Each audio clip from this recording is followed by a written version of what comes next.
Coming up on the show, we are going to break down the Alabama quarterback battle. We've got 3 team previews for SEC heavyweights.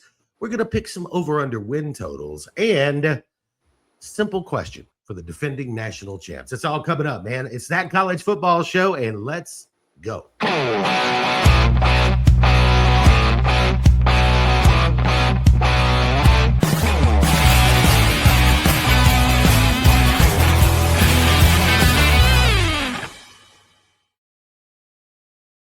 Welcome in, everybody, to That College Football Show. I am Jeremy JJ Jeffcoat, longtime broadcaster, host of the AHSA Radio Network Scoreboard Show, as well as Sports Blitz Live, former host of Southern Sports Tonight, currently a contributor at SaturdayBlitz.com.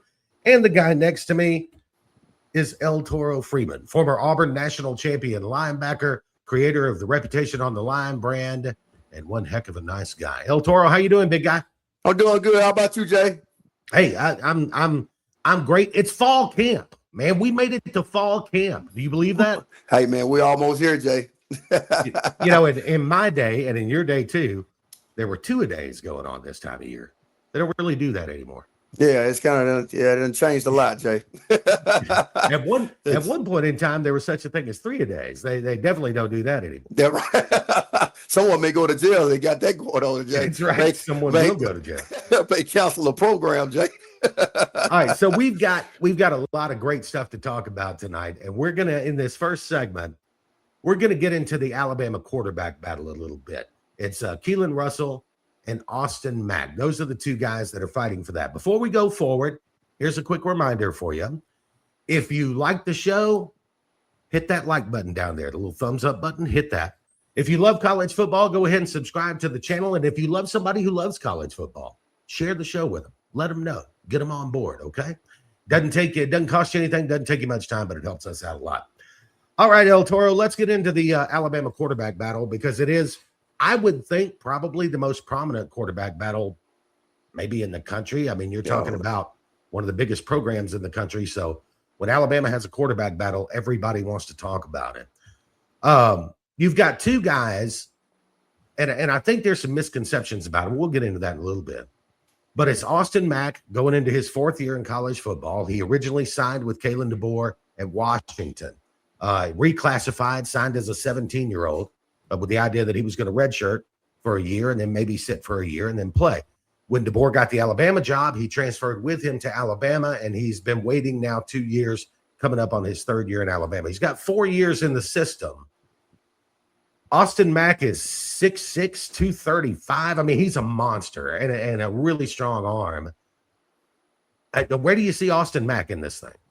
Well, you know, to see that they having such a quarterback battle at this time, and with the time that Austin Mack has been with Kellen DeBoer, it's concerning, Jay. And it's so concerning to the point where I feel like if the competition coach, you know, I have to go with Keelan Moore. Did I say that correct? I'm sorry. With Keon Russell. I'm sorry. Yeah, I will have to go with him, Jay, the redshirt freshman. Now, Keelan's from Texas, played high school in Texas, some of the best high school football in the country. Keelan Russell was a consensus 5-star recruit. He was rated kind of along that same line by the recruiting experts of Tua Tagovailoa and Bryce Young. He was that level of recruit, right? But Austin Mack's no slouch either. He was a top 75 recruit when he came out. I think I read he was ranked the number 8 quarterback in the country when he signed with Washington. So he's no slouch either. These are 2 talented dudes. But I want to push back on one thing you said, because I believe this. I don't know how concerned I really am, and I'll tell you why.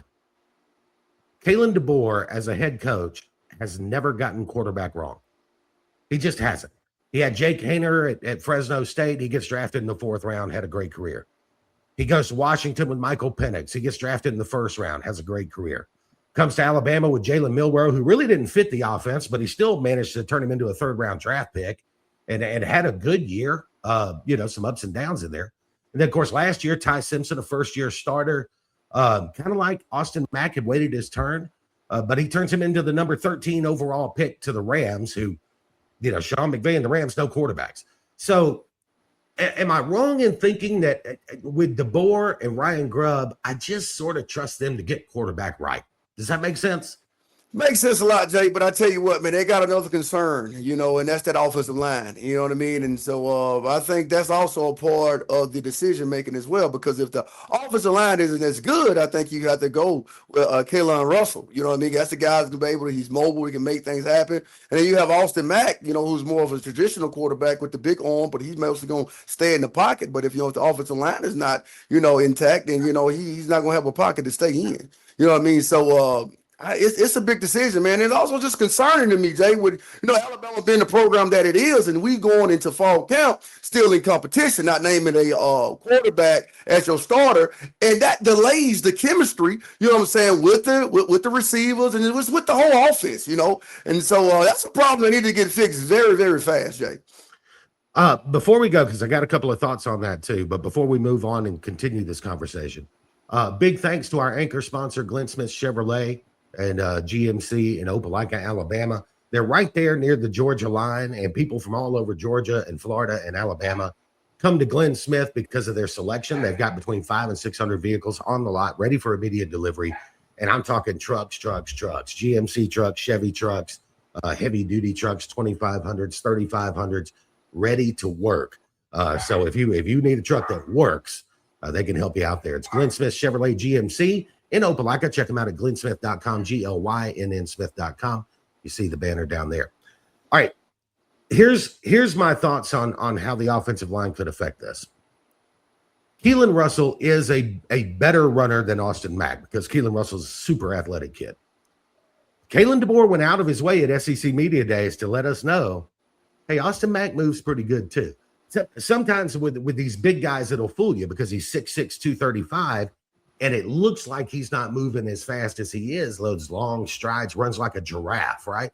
And so Kalen DeBoer went out of his way at Media Days to say, yeah, don't underestimate Austin Mack's athletic ability because he's got some. Here's the other thing, though. I watched Keelan Mack's high school tape, and I've watched the limited times he got on the field last year at Alabama.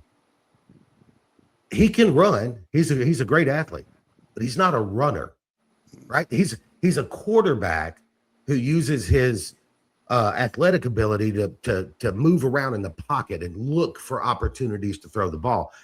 I've compared him. I haven't heard anybody else make this comparison, but you remember Caleb Williams at USC a few years ago. Yes. That was kind of Caleb Williams, outstanding athlete who also just happened to have a massive arm. But when he took off, it wasn't taking off looking to run 40 yards. It was taking off looking to get the ball in the hands of a receiver. Downfield.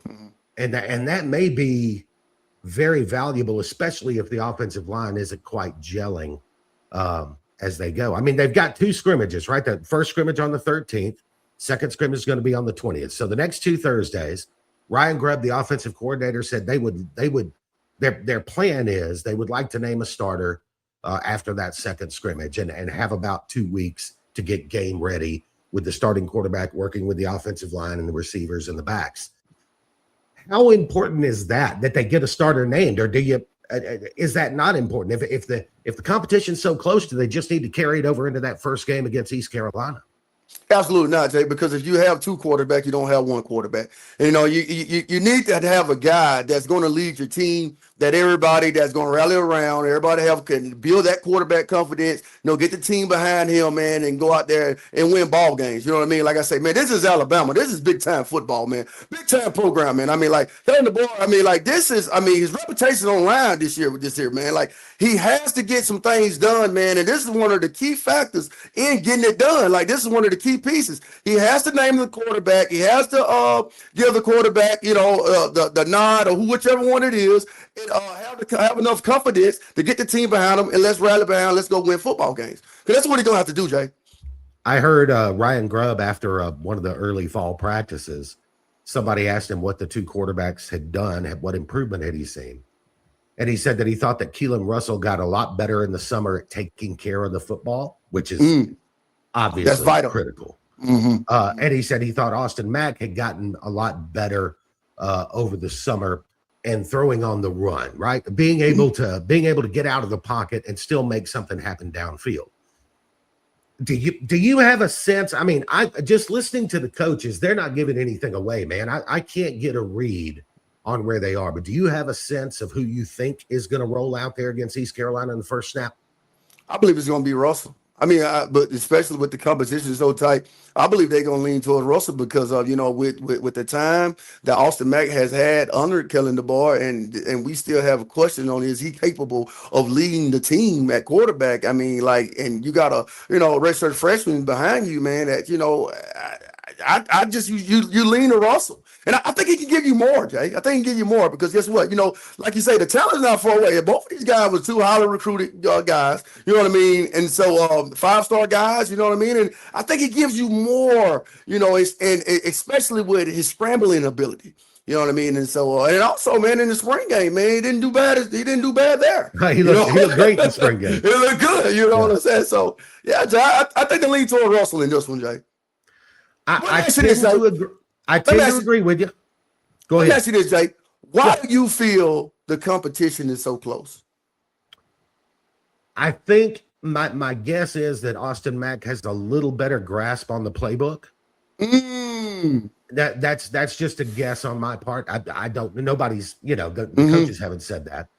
But last year you watch Ty Simpson. He knew the playbook so well that without a running game and without good protection, I mean, he's slinging it, man. I mean, to the point that he got to be a first-round pick because he understands. It's a very NFL type offense, right? It's progressions. It's not like 1-2 reads. They're reading 3 and 4 deep out there. And so my guess is that maybe Austin Mack's a little bit. Ryan Coleman Williams at SEC Media Days described Austin Mack as a human playbook. Wow. Right. So my guess is that Austin Mack's a little further along in the playbook. If you start Keelan Russell, and it's not that he doesn't know it, but maybe just not as well, maybe you have to dumb the offense down a little bit to let him kind of. Now you've got, the first 5 games are not the most treacherous games in the world.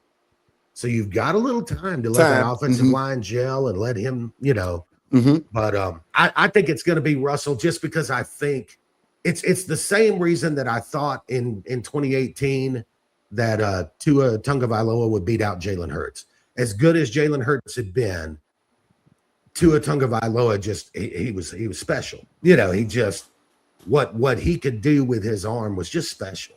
And he proved that too.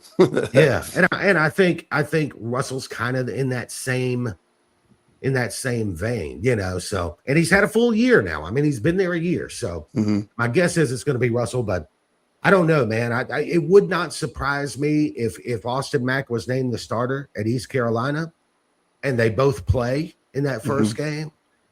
And somewhere down the line, be it on the road at Kentucky, at home against Florida State, at home against South Carolina, on the road at Mississippi State, maybe Keelan gets a look, right? It could be a different starter game 1 than it is game 11. Does that make sense? Yeah, a lot of sense. Partner, if you told me that the Tide got the offensive line right, I'd stop worrying. Absolutely.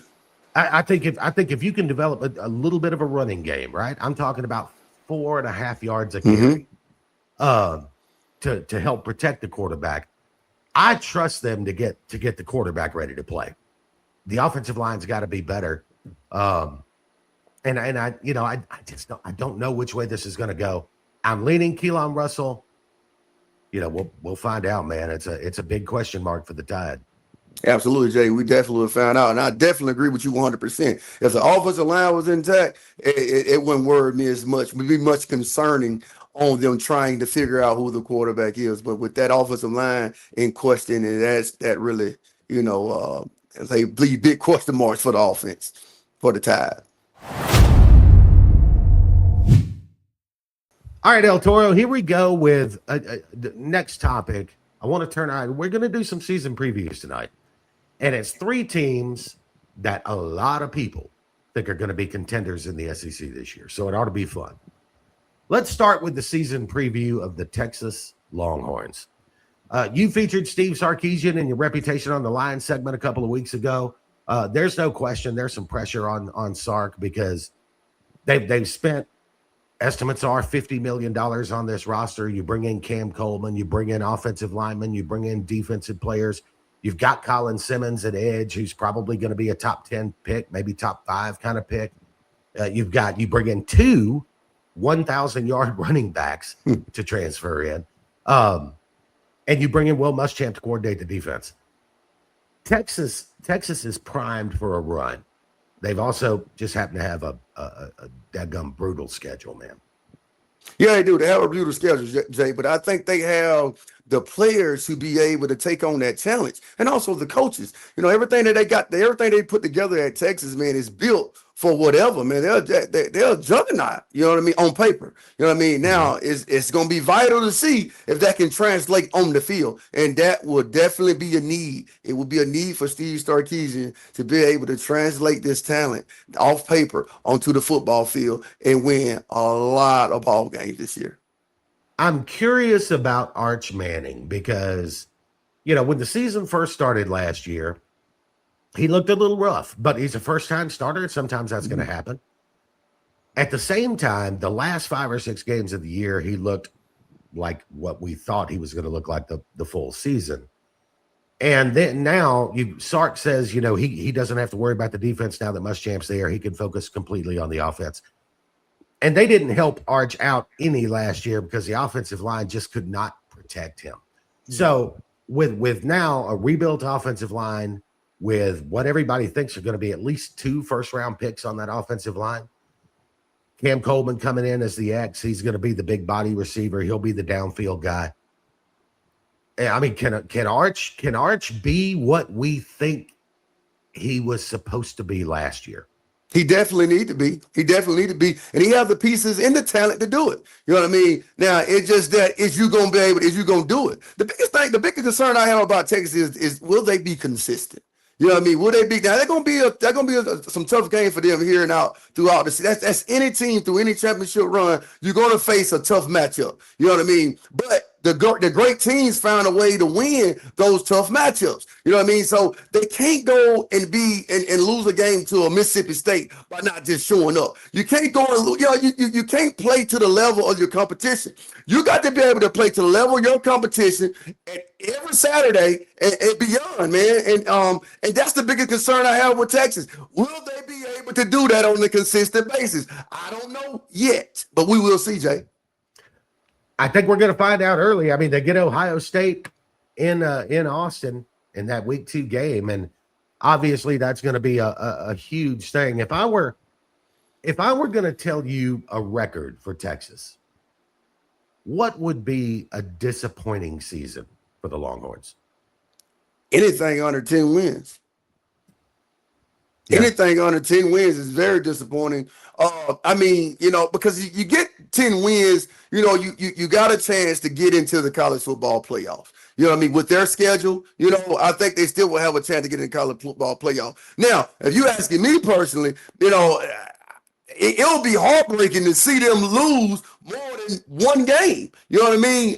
And not make a deep run into the playoff on trying to win a national championship with the team that they have. You know what I mean? And so, I would say under 10 wins, definitely disappointing. Definitely. I would tend to agree with you on that, and I'll go a step further. I think they've got to make it. I think with this team, with this collection of talent, semifinals is kind of the floor for me. If you don't make the semifinals of the playoff, then I think you've had a disappointing season. Absolutely. And now, you know, things could happen. Arch gets hurt in game 3 or whatever. But assuming good health, you know, to me that would be. I'm not going to say it's championship or bust because I think in this day and age the talent's so spread out. There's so much parity. Winning a national championship today, I think, is harder than it's ever been. But you got to be there playing for it, man. I mean, you got to be there in those semis. Absolutely. You got to be with this collection of talent. You got to do that. And then there's the schedule. They get Ohio State and Ole Miss at home. They get Oklahoma and Dallas, LSU and A&M on the road. Not easy. Not an easy schedule, and it doesn't take but a couple of times to stub your toe. You finish 9-3 again, and then you're out there arguing again. Well, we should still get in if we're 9-3. I don't know.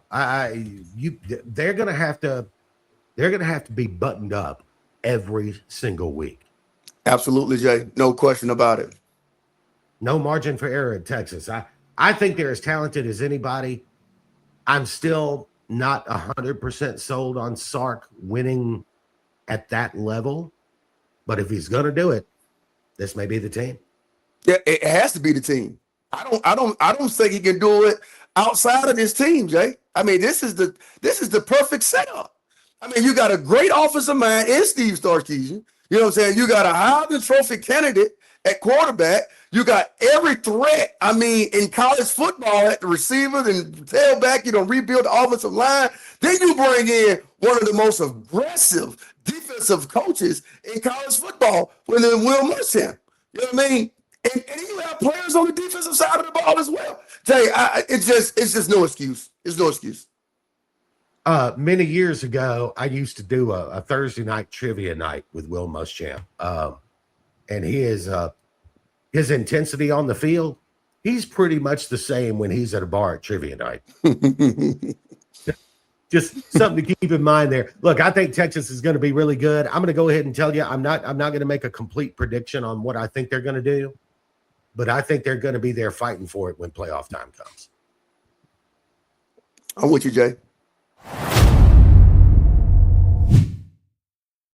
Let's move on to our next season preview. Before we do, remember, like, subscribe, leave a comment. Takes you no time, doesn't cost you anything, helps us out a lot. Make sure that you do that. And we're going to talk about the Oklahoma Sooners, Eltoro.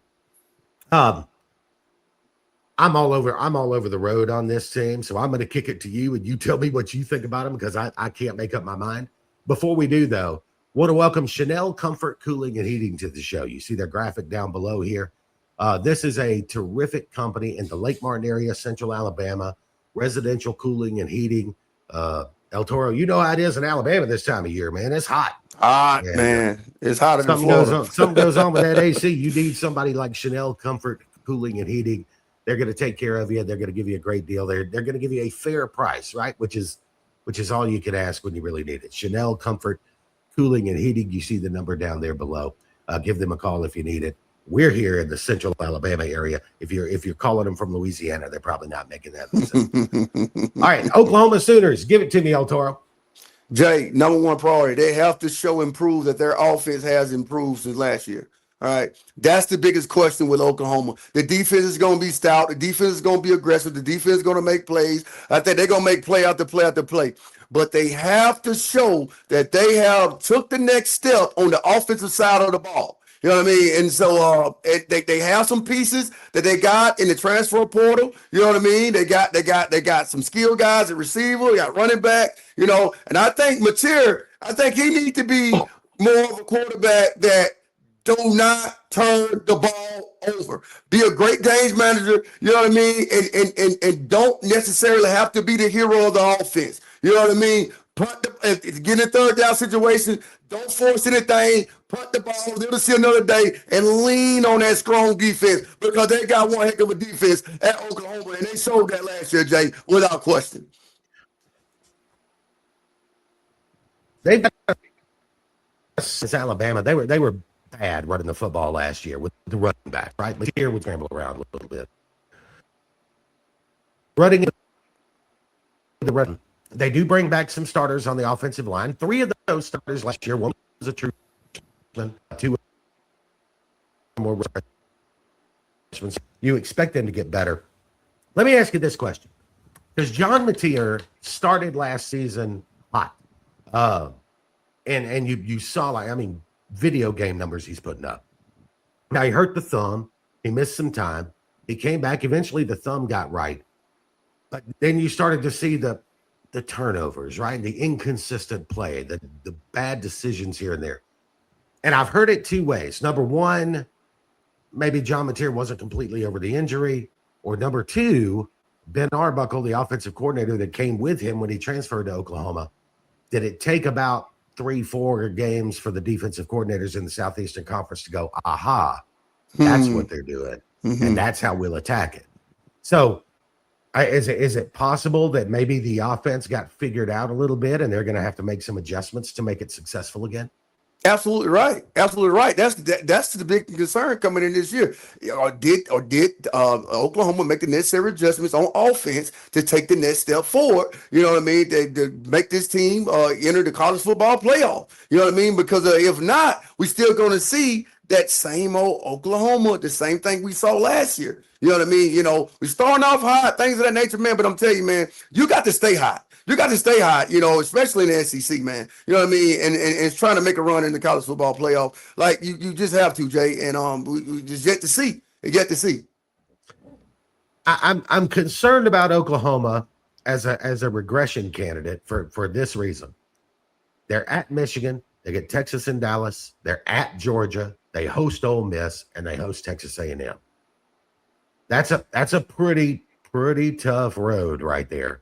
So if they're not, I mean, if the offense is not better, especially given Matera complimentary run game, you know, you look at that schedule, it's not hard to find 3 losses. I can find 3 losses pretty quick. Absolutely right. Right. Absolutely. And that doesn't even count some of the other games that, you know, they got to deal with along the way. So, all right, here, off the wall question. And I don't know if you've even seen it. We haven't talked about it. There's some pictures floating around of John Matera at fall camp. And apparently, dude has been doing your ROTL training regimen, right? I mean, dude is jacked up, right? Is that good for a quarterback to be like that? I would say yes. I would say yes. You know what I mean? I think anytime you're working out and getting bigger, is build a confidence in you. You know what I mean? It also give you the confidence to make those, you know, when it's fourth and short, is to give you the confidence, you know, give me the ball, I can get it. I've been training for this, I'm built for this. You know what I mean? I think it's a confidence builder. But yet and still, it still has to be seen on the field, Jay. It got to be shown on the field. I think what Matera's got to do, and people talked about, you know, how his body looks and how much bigger he's gotten. But I think with Matera, for him to take the next step this year, it's not here, it's here. Does that make sense? Make a lot of sense. Just too many risky plays with the ball and too much hero ball. Run the offense, man. That's it. Run the offense. If he does that, I think Oklahoma's going to be fine, and even with a tough schedule, but because that defense is going to be nasty. Nasty defense. Absolutely. All right, Eltoro, let's continue with the season previews here. A team that's absolutely fascinating to me, the Texas A&M Aggies. And before we do, remember, hit the thumbs up button, hit the subscribe button. Takes you no time, costs you nothing, helps us out a lot. We appreciate it, okay? The Texas A&M Aggies last year go 11-1 in the regular season. They make the playoffs. They get bounced early, and it's okay. And something occurred to me today, Eltoro, when I'm on the treadmill. I'm at the gym trying to get my sweat on, right? And I'm on the treadmill, and I'm thinking about this show, and I'm going, you know, Texas A&M had a pretty soft schedule last year. Of the 7 teams that they beat in the SEC last year in the conference schedule, now, look, all credit for beating Notre Dame. That was a tremendous 1-point win against Notre Dame. But in the conference, Missouri was 4-4 in the conference. Every other team that they beat in the conference had a losing conference record. They played one team with a conference record above 500. That was Texas, and they got beat by 2 scores. Then, of course, they get in the playoff. They play Miami. Crazy game with the wind and everything. And they get beat there. And the media just is gushing over Mike Elko. And in a way, I get it. Because I like Mike Elko. I liked him when he was at Duke. I thought Texas A&M made a good hire when they hired him. And I think he's doing a good job running a tight ship, good program. But I haven't seen enough. Because those kind of schedules where you're playing 7 of your 8 conference opponents have a 500 or below record, that's not going to happen every year. And it doesn't happen this year. Where are you at on the Aggies? I'm very high on the Aggies, Jay. And I'm going to tell you something about last year, man. When you can go down to LSU and beat them the way that they beat them, and at night, Jay, that is, man, that right there got my attention by Texas A&M. And I think this year, man, they got a lot of great things going for themselves, man. And number one is the defense. I think they had the best secondary in the SEC without question. Maybe one of the top ones in college football with their 2 skilled safeties. And also in the defensive line, I think they are reloading there in the linebacker position. Man, I know this guy personally. That great hire that they made with Travis Williams, who's ever in his linebacker room, I know they are hunting and they are biting, Jay. I'm telling you, this guy here, man, has such impact and influence on players, man, and to get them to play at a very, very high level.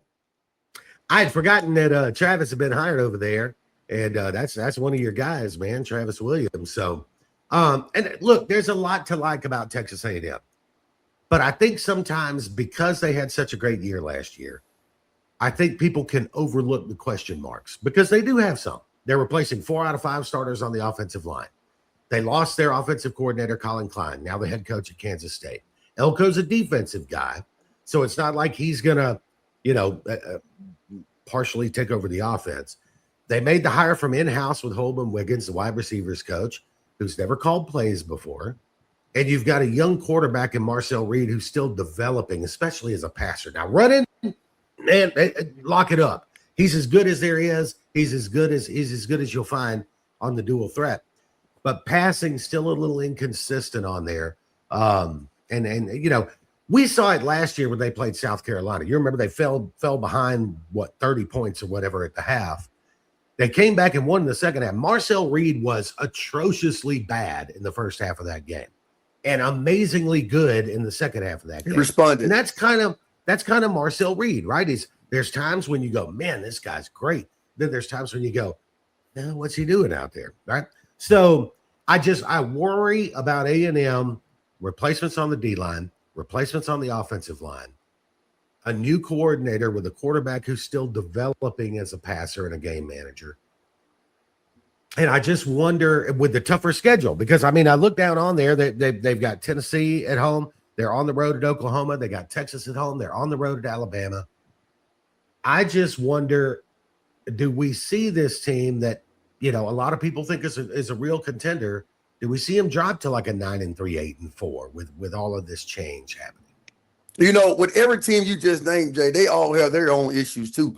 And I just think that the Texas A&M defense will give them the edge in every one of those games that you just named, man. Because I'm going to tell you this, Jay, and it's never going to change in football, in my opinion. Defense wins championships, and the defense they have, And I think with Marcel Reed, I think a guy like that, man, is a playmaker. He has tremendous playmakers on the receiver end. You know what I mean? The biggest question again, Jay, like you mentioned, the offensive line. I think if they get the offensive line intact, Jay, I think they could be a very, very serious contender, not only in the playoff, but also on the run to win a national championship. A&M, another one of those Texas teams with oil money. They spent some money in the portal, man. They're not leaving anything to chance, right? We're not throwing out a bunch of redshirt freshmen on that offensive line. We went out and got some guys. So, like I said, I like Mike Elko. I am always concerned when a defensive-minded head coach, a guy who's not an offensive-minded coach, promotes an offensive coordinator from within for the simple reason that if it's not going well, Shane Beamer last year promotes Mike Shula from analyst offensive coordinator, but Shane Beamer's a special teams coach. So when the offense started going bad, he couldn't step in there and fix it. You see what I'm saying? Mm-hmm. And I worry that if Holman Wiggins is struggling to get his sea legs as a play caller, Elko's not the guy to step in there and fix it. So I wonder how that's going to go. I'm a little concerned. I think A&M is my number one candidate to regress, not to a 6-6, not to a 7-5. They're too talented for that. But an 8-4, 9-3, and maybe not get that playoff spot that everybody thinks is coming their way.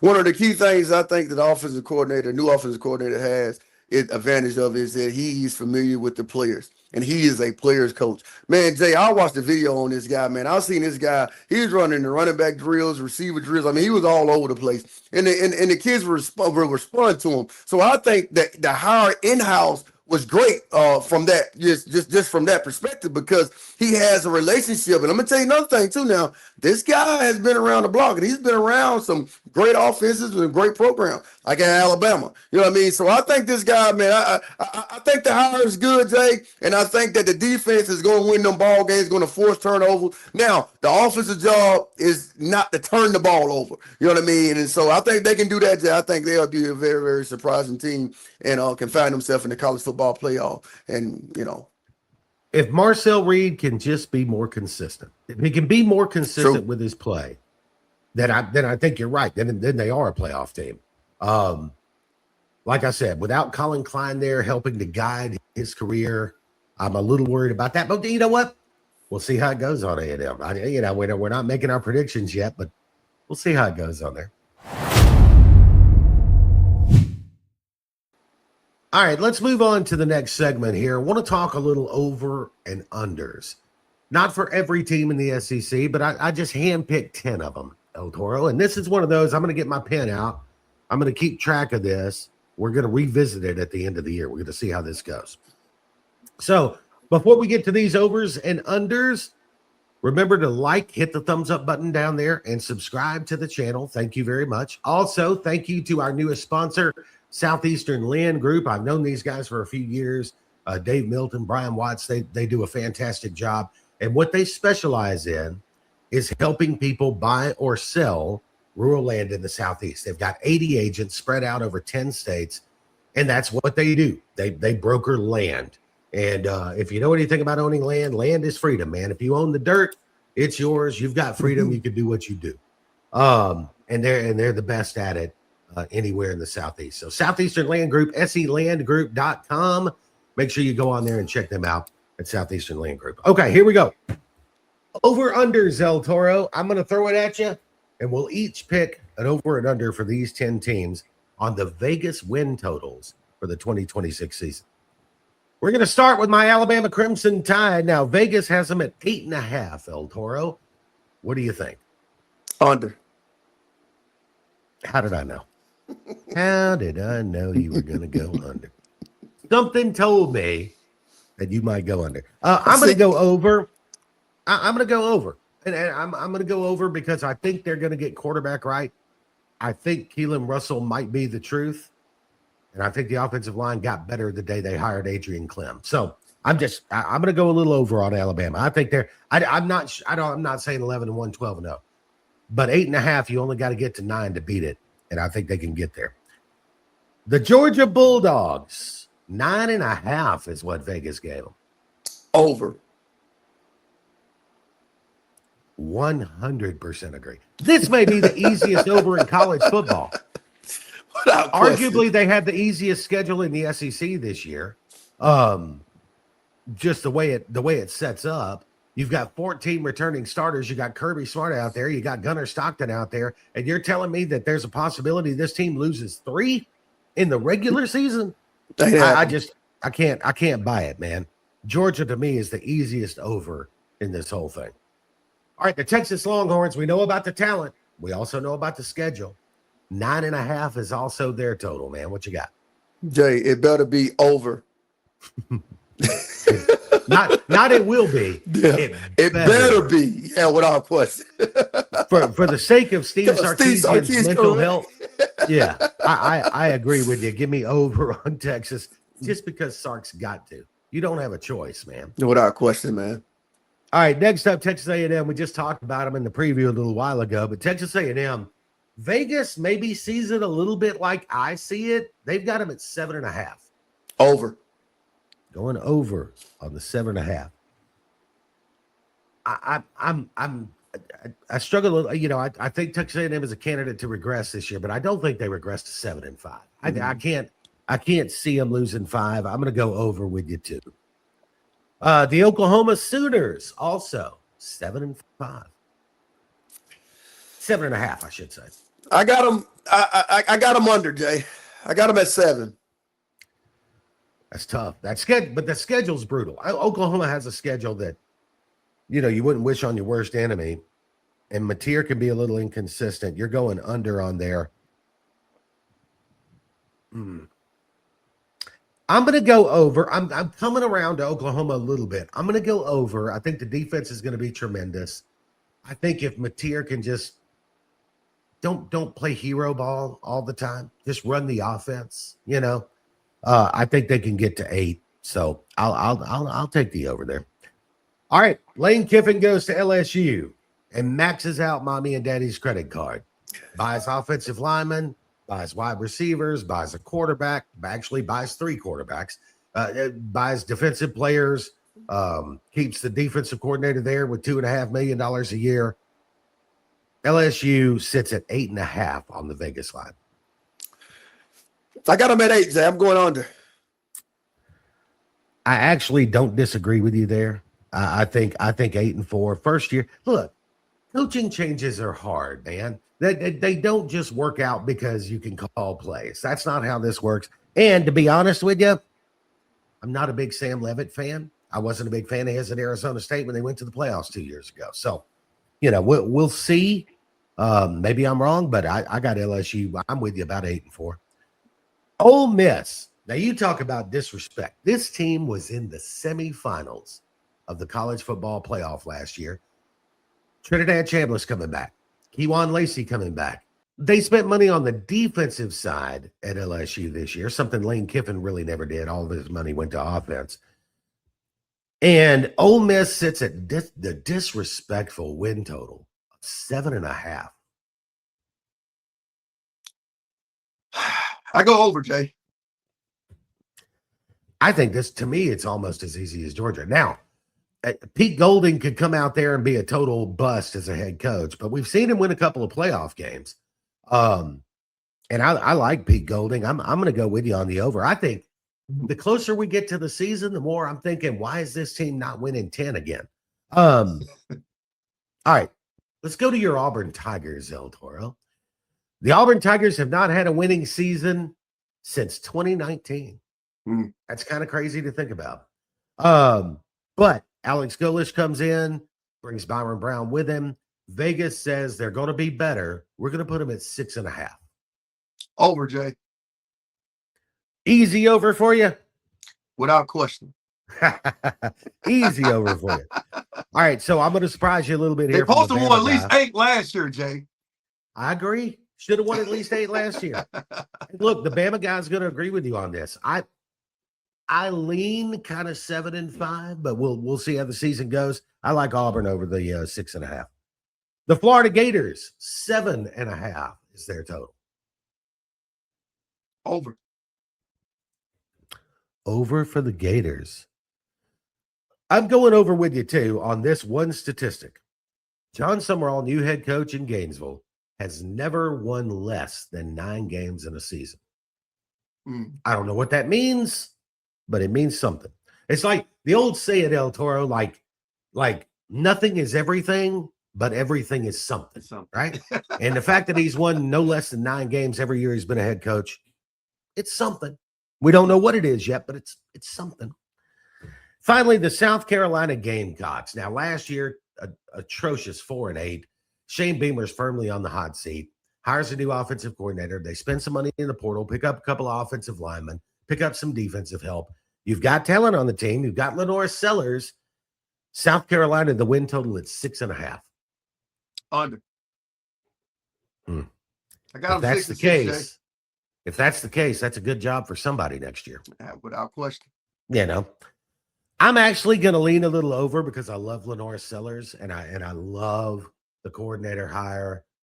I think they help the offensive line, and South Carolina I think is going to be dangerous. I'm not sold on Shane Beamer, but he could screw it up. But they should win more than 6.5. I'm going to keep up with them, but here's the problem. I've got 9 overs out of my 10. They can't all be right. I can tell you one, Jay. The Alabama. Fix that one, Jay. Right now, today. You still have time to fix that one, Jay. I am telling you. I cannot. If they go 8-4 or 7-5, me and you are having a different conversation in December, my friend. Totally different conversation in December. I still think Alabama's over. But I expect that from the Eltoro, and I like it. There we go.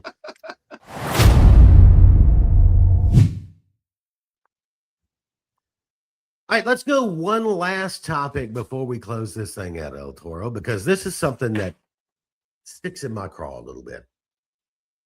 So I Twitter, X, whatever you want to call it. I still call it Twitter. I know it's X now, but whatever. It's a cesspool, man. I mean, it is, but I love it. I freaking love it. I love the short comments. I love the content I get on there. I love being able to talk with people just all day. But so I got a little Twitter spat with an Indiana fan, and it went like this. There was a comment, I believe it was by Brooks Austin, the film guy, on the Film Guy Network on YouTube. Does great content breaking down film. Fantastic channel if you want to go watch that. So, and I believe he made the comment, and it was that because the controversy is that Indiana canceled their home and home series in 2030 and 2031 with Notre Dame. This is after they've already canceled the 27-28 series with Virginia as soon as Cignetti got the job. Now they're canceling the Notre Dame series. And Brooks Austin made the comment that, hey, you can't argue who they beat last year because they beat everybody. They beat Oregon. They beat Ohio State. They beat Alabama. They beat Miami. And all of that is true. All of that is 100% true. They were the best team in the country last year, and they deserved the national championship. Not taking any of that away. They now have no Power 4 opponents on their schedule anywhere in the future. None. Their out-of-conference schedule this year, I mean, my God, man. North Texas, Howard, and Western Kentucky. That's the non-con this year, and they have no plans to add another P4 opponent. And then I got to listen to Curt Cignetti talking trash at Big Ten Media Days about the SEC, and I'm going, wait a minute. The SEC requires every team to play one Power 4 out-of-conference opponent. Requires. It's not a choice. I made the comment. I said, look, two things can be true at once, Eltoro. Number one, Indiana deserved to win the national championship last year. They were the best team. Curt Cignetti is one of the top 3 coaches in the game right now. And 3, this is a weak, pathetic, cowardly non-conference schedule for the foreseeable future from Indiana. Schedule is weak, Jay, but I'm telling you, man, there's a new boogeyman in college football, and since Nick Saban's departure, and that's the coach Cignetti. That guy right there, Jay, he is the real deal, man. And whatever he has going on, whatever his plan is, Jay, however his schedule is, whatever, Jay, I'm rocking 100% with him, Jay. I can't go against the man, Jay. You know what I mean? This guy here, man, he is something serious, man. He's a great coach. I agree. But don't be a coward. I mean, play somebody, man. I'm not saying that you got to schedule Georgia. I'm not saying you got to schedule Texas. I'm saying, how about a Duke? You could have kept that Virginia game, right? I mean, there's somebody, just somebody that's not North Texas, Howard, or Western Kentucky. Because here's the thing, like the Big Ten, has a deal with Fox Sports for their TV rights. So Fox Sports' big game is the big noon kickoff, right? In week 1 of this college football season, the Big Ten schedule is so damn weak that the big noon kickoff in week 1 is Indiana and North Texas. It's going to be 49-0 at halftime, 66-0 by the end of the game.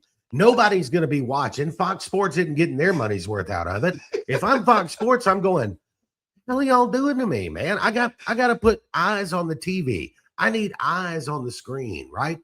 And not good for the network, Jay. It's just weak sauce, man. It's a weak sauce schedule, and I think Cignetti's great, and I would tell him that to your face. Hey, you're a great coach, but this is weak. It's weak. It's beneath you. And what would he do? Give you that look. Yeah, and that's what. Jay, and that's what you better watch out for, Jay. When he give you that look, Jay, oh my goodness, man. Oh.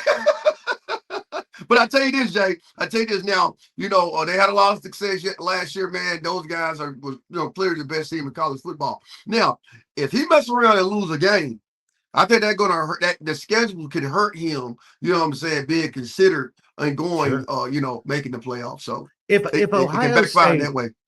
If Ohio State goes 9-3 this year, mm-hmm. they're going to have a road game at Texas, a road game at Indiana. I mean, they've got a really brutal schedule.